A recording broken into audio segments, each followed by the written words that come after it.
Good morning guys. രാവിലെ എണീറ്റ് ഫ്രഷായി. ഇതാണ് കേട്ടോ നമ്മുടെ സ്റ്റഡി ഏരിയ. നമ്മുടെ ഫ്ലാറ്റിലെ രാവിലെ കിച്ചൺ ഫ്രീ അല്ലായിരുന്നു. സോ ഞാൻ വിചാരിച്ചു രാവിലെ കുറച്ച് നേരം ഇരുന്ന് പഠിച്ചിട്ട് ബ്രേക്ക്ഫാസ്റ്റ് കഴിക്കാമെന്ന്.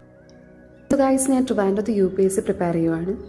ഈ വീഡിയോ കാണുന്ന ആർക്കെങ്കിലും ഈ ട്രിവാൻഡ്രത്ത് UPSC പ്രിപ്പറേഷൻ എങ്ങനെയാണ്, എത്ര എക്സ്പെൻസ് വരും, കാരണം ഈ എക്സ്പെൻസിൻ്റെ സൈഡൊന്നും അങ്ങനെ ആരും എക്സ്പോസ് ചെയ്യാറില്ല. അതുകൊണ്ട് തന്നെ ആർക്കെങ്കിലും അറിയണമെങ്കിൽ U can comment below and I will do A video about it. രാവിലെ എണീച്ച ശേഷം നമ്മൾ കുറച്ച് നേരം ഇങ്ങനെ ഇരുന്ന് പഠിക്കുകയാണെങ്കിൽ തന്നെ നിങ്ങളുടെ ആ ഡേ ഭയങ്കര സൂപ്പറാവും and you will be so productive എന്ന് എനിക്ക് പേഴ്സണലി ഫീൽ ചെയ്തിട്ടുണ്ട്. ഞാൻ യൂട്യൂബ് സ്റ്റാർട്ട് ചെയ്തതൊരു റിലീഫിന് വേണ്ടിയായിരുന്നു ഈ പ്രിപ്പറേഷൻ്റെ ഇടയിൽ. അതുകൊണ്ടാണ് ഞാൻ ഈ റാൻഡം ആയിട്ടുള്ള കണ്ടൻസ് ഇതിൻ്റെ അകത്ത് ഇടുന്നത്. Morning, evening, day in my life and also some of my random pics like products which was so good and affordable എന്ന് എനിക്ക് തോന്നിയത് that I am sharing with you. നിങ്ങൾക്ക് എന്തെങ്കിലും സ്പെസിഫിക് കണ്ടൻറ്റ് വേണമെന്നാണെങ്കിൽ you can comment below. I will be doing that video for sure. ഇത് അവലോസ് പൊടിയാണ്. എല്ലാവർക്കും അറിയാമെന്ന് വിചാരിക്കുന്നു.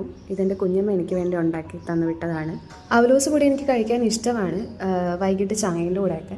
പക്ഷേ ഇന്ന് എനിക്ക് വലുതായിട്ട് വിശപ്പില്ലാത്തതുകൊണ്ട് ഞാൻ വിചാരിച്ചു രാവിലെ ബ്രേക്ക്ഫാസ്റ്റായിട്ട് ഇത് കഴിക്കാമെന്ന്. അവലോസ് പൊടി എപ്പോൾ കഴിച്ചാലും കുറച്ച് പഞ്ചസാരയിട്ട് കഴിക്കാനാണ് എനിക്കിഷ്ടം. എൻ്റെ പഞ്ചസാര തീർന്നു. ഈ മാസം തുടക്കം ഞാൻ വാങ്ങിച്ചതാണ്. ഞാൻ സാധാരണ ഫ്ലാറ്റിൽ ഇത്രയും നേരം നിൽക്കാറില്ല. രാവിലെ റീഡിംഗ് റൂമിൽ പോവും, രാത്രി തിരിച്ചു വരും. നൈറ്റ് ടൈമിലാണ് ഞങ്ങളെല്ലാവരും പരസ്പരം കാണുന്നത്. കുറച്ച് ദിവസമായിട്ട് ഐ വാസ് നോട്ട് വെൽ, അതുകൊണ്ട് തന്നെ പോകാൻ പറ്റിയില്ല. കാരണം റീഡിംഗ് റൂം എയർ കണ്ടീഷൻഡാണ്. അപ്പോൾ ഇത് കുറച്ചുകൂടി വേഴ്സ് ആവുന്നുണ്ടായിരുന്നു. അത് ഞാൻ കുറച്ച് ബ്രേക്ക് എടുത്തത്. അപ്പോൾ ഇതൊന്നും ഓക്കെ ആയിട്ട് വേണം റീഡിംഗ് റൂമിൽ പോകാൻ. ഫുഡ് കഴിക്കുന്ന സമയത്ത് ഞാൻ യൂട്യൂബ് കാണാറാണ് പതിവ്, കൂടുതലും ഫുഡ് വ്ളോഗ്സ്. ഈയിടെയായിട്ട് ഇറ്റാലിയൻ ക്യൂസീൻസ് ആണ് ഞാൻ കൂടുതൽ കാണുന്നത്.